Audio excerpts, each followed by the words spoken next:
इस पूरे मामले में पश्चिम बंगाल की सरकार बेटी को न्याय दिलाओ नहीं, सबूत मिटाओ, बलात्कारी बचाओ और किसी प्रकार से सच को दबाव कर रही थी। इंस्टीट्यूशनल कवर अप के तहत बलात्कारियों को, अपराधियों को बचाने का प्रयास किया जा रहा है। माता पिताओं को गुमराह किया गया, एफआईआर करने में देर की गई, क्राइम सीन को सैनिटाइज करने में देर की गई, आरजीकर मेडिकल कॉलेज में किस प्रकार से तोड़फोड़ की गई वो होने दिया गया। अब इन सारी चीजों के बाद एक ही सवाल बचता है कि ममता बनर्जी की पश्चिम बंगाल में मां माटी मानुष नहीं बल्कि बलात्कारी ही बचाओ चल रहा था।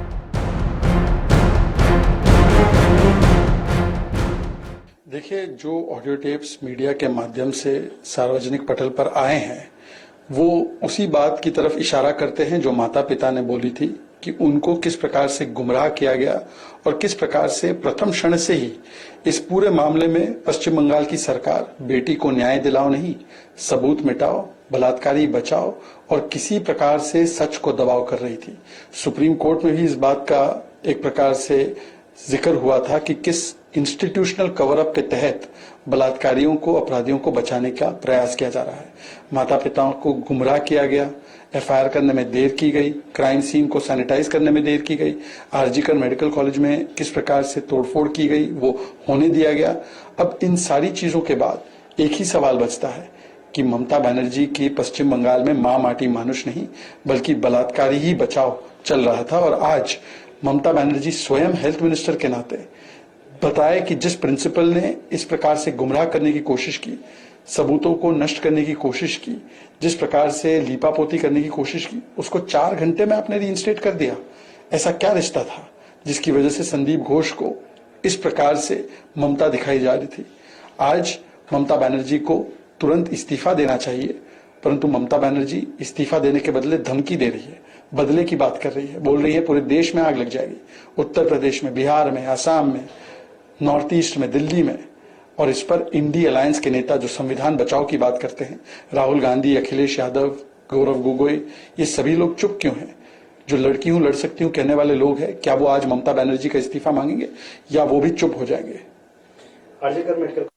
The audio tapes which have been put out by media channels in the public domain indicate what the parents have been saying from day one, that they were being misled.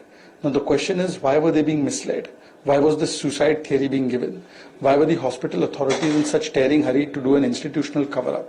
This entire matter, even when it reached the Supreme Court said that in 30 years we have not seen something like this. They testified to the fact that the FIR was delayed, how the parents were being misled. Today the question is that when everything has come out in black and white, does Mamta Banerjee have any moral authority as health minister to continue? Because the principal who is at the center of this entire whitewashing, entire cover-up, is actually being promoted, shielded by the West Bengal government. He was reinstated as a principal within 4 hours. Today we can safely say that Mamta Banerjee's government was not doing बेटी को न्याय दिलाओ, it was doing बलात्कारी बचाओ, सबूत मिटाओ, सत्य की आवाज दबाओ. And instead of resigning, Mamta Banerjee is now brazenly either ensuring that the voice of protesters is stifled, or she is ensuring that how the balatkaris and the aparadhis can get a cover fire.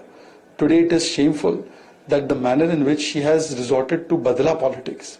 Instead of giving nyay, she is talking about badla, that there will be entire country that will be burning.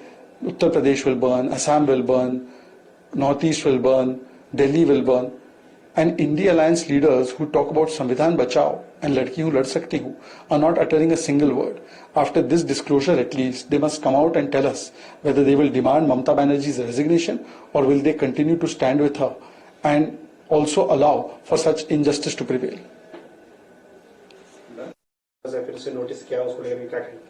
देखिए, आज जिस प्रकार से हमने देखा है कि पश्चिम बंगाल में मां माटी मानुष नहीं बल्कि बमबाज, गोलीबाज और बलात्कारी ही सुरक्षित है। जब जनता के द्वारा एक बंद बुलाया गया था आरजीकर मेडिकल रेप और हत्या मामले में न्याय मिले इसलिए, या जिस प्रकार से नबन्न अभियान चला था जिसमें छात्र और डॉक्टर्स निकल कर आए थे कि बेटी को न्याय मिले, तो उनके ऊपर जिस प्रकार से तानाशाही वाली सरकार ने, ममता बनर्जी की सरकार ने उनके ऊपर आक्रमण किया, हमला किया, गोलियां चली, बम मिले, ये दिखाता है कि आज पश्चिम बंगाल में बेटी बचाओ नहीं, बेटी को न्याय दिलाओ नहीं, बल्कि बलात्कारी बचाओ चल रहा है। और जो कुठाराघात लोगों के मानवाधिकारों पर, बोलने की आजादी पर, लोगों को प्रोटेस्ट करने के अधिकारों पर हुआ, ये दिखाता है कि बंगाल में दीदी नहीं, अब डिक्टेटर दीदी है, दीदी अमीन है। और ये दीदी अमीन ने जिस प्रकार से संवैधानिक अधिकारों को कुचला लोगों के, उसके खिलाफ एनएचआरसी को तो संज्ञान लेना ही चाहिए।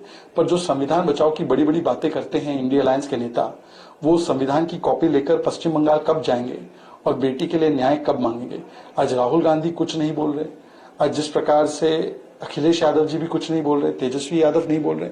उल्टा ममता बनर्जी जब कहती है कि देश में आग लग जाएगी, असम में आग लगेगी, उत्तर प्रदेश, बिहार में, दिल्ली में आग लगेगी, इस प्रकार की बातें संवैधानिक पद पर बैठी हुई ममता बनर्जी जब करती है, तो ये सारे नेता, तेजस्वी यादव, अखिलेश यादव, ये चुप क्यों हैं? क्या वो इस बात का खंडन भी नहीं करेंगे?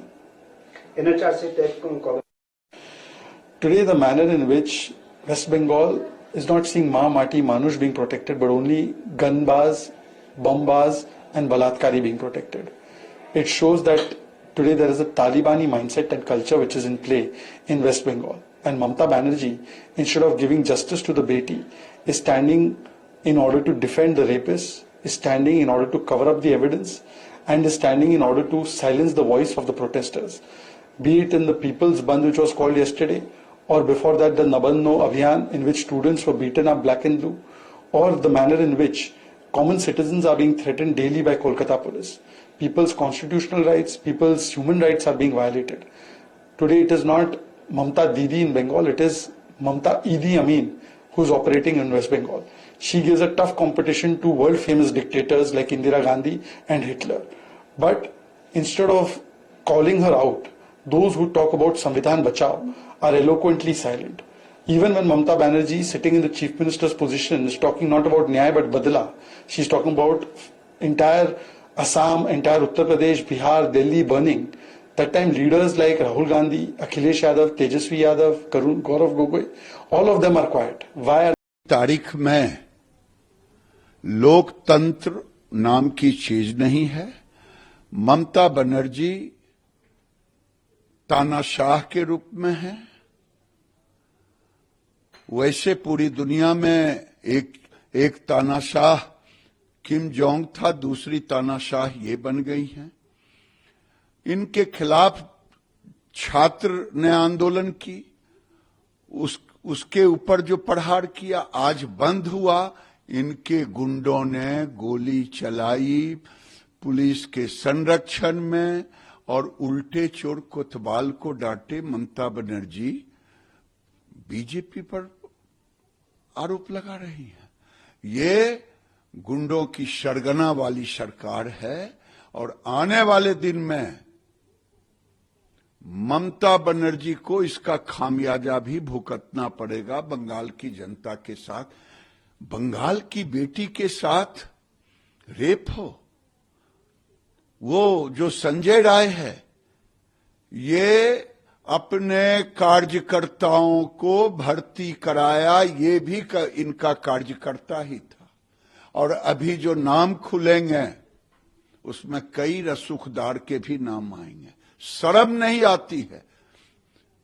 और जिस ढंग से वो चोरी और सीनाजोरी कर रही है, इसलिए बंगाल के हालात इतने खराब हैं कि राष्ट्रपति भी कह रहे हैं कि हां लोकतंत्र खत्म हो चुका है। लेकिन अभी तक कुछ नहीं मिला। सीबीआई को तो जो मिला है, और हमें नहीं मालूम, लेकिन लोग तो कहना शुरू कर दिया कि सीबीआई जो करेगा तब इनको पता चलेगा।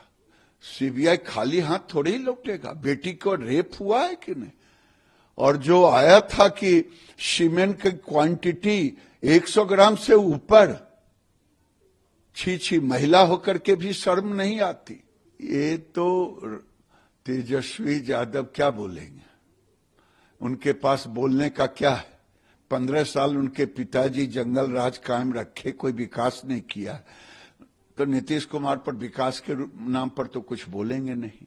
यही अनसनट बोलेंगे, ममता जी के साथ खड़े दिखेंगे और बोलेंगे बलात्कार पर, बोलेंगे अपराध पर, और ममता बनर्जी पर जुबान नहीं खुलेगी। तो दादाजी एक और खुलासा कर रहे हैं कि जब भी चंपई सोरेन दिल्ली आते हैं तो झारखंड की स्पेशल पुलिस टीम उनको फॉलो करते हुए आती है। ये बड़ा दुखद बात है और बड़े शान के साथ मुख्यमंत्री कह रहे हैं। अपने मंत्री के ऊपर खुफिया लगाते हैं। काश ये खुफिया लव जिहाद रूपी हमारी बेटियों के साथ जो झारखंड में हो रहा है, उस बांग्लादेशी और रोहिंग्या मुसलमानों के ऊपर खुफिया लगाए होते तो चंपई सोरेन को ये रोना नहीं होता कि हमारी आबादी घट रही है, हमारी बेटियों के साथ शादी कर रहा है। जहां खुफिया लगाना चाहिए वहां रोहिंग्या मुसलमानों पर नहीं लगाएंगे।